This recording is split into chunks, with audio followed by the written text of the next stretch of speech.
بسم الله الرحمن الرحيم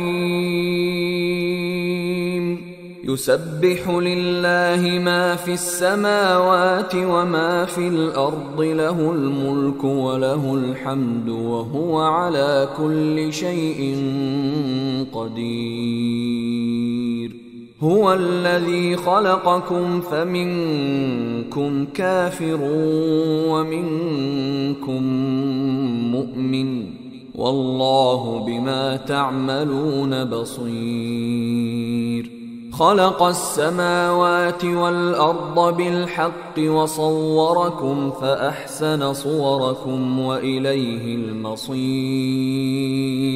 يعلم ما في السماوات والأرض ويعلم ما تسرون وما تعلنون والله عليم بذات الصدور ألم يأتكم نبأ الذين كفروا من قبل فذاقوا وبال أمرهم ولهم عذاب أليم ذلك بأنه كانت تأتيهم رسلهم بالبينات فقالوا أبشر يهدوننا فكفروا وتولوا واستغنى الله والله غني حميد زعم الذين كفروا أن لن يبعثوا قل بلى وربي لتبعثن ثم لتنبؤن بما عملتم وذلك على الله يسير فآمنوا بالله ورسوله والنور الذي أنزلنا والله بما تعملون خبير يوم يجمعكم ليوم الجمع ذلك يوم التغابن ومن يؤمن بالله ويعمل صالحا يكفر عنه سيئاته ويدخله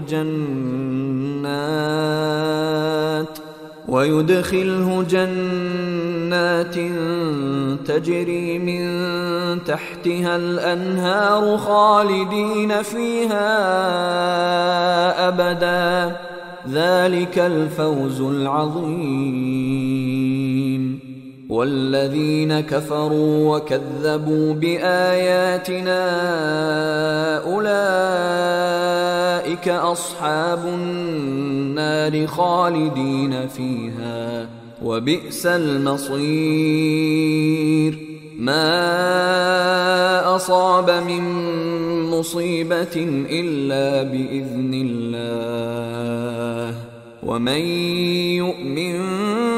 بالله يهد قلبه والله بكل شيء عليم وأطيعوا الله وأطيعوا الرسول فإن توليتم فإنما على رسولنا البلاغ المبين الله لا إله إلا هو وعلى الله فليتوكل المؤمنون يا أيها الذين آمنوا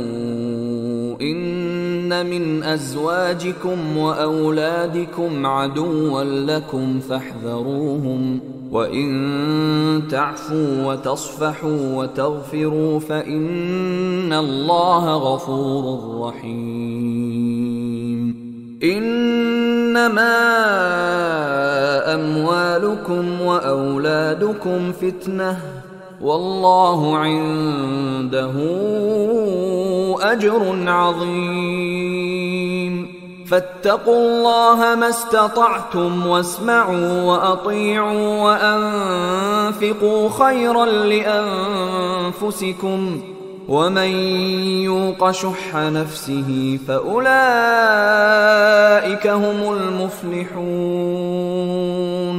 إن تقرضوا الله قرضا حسنا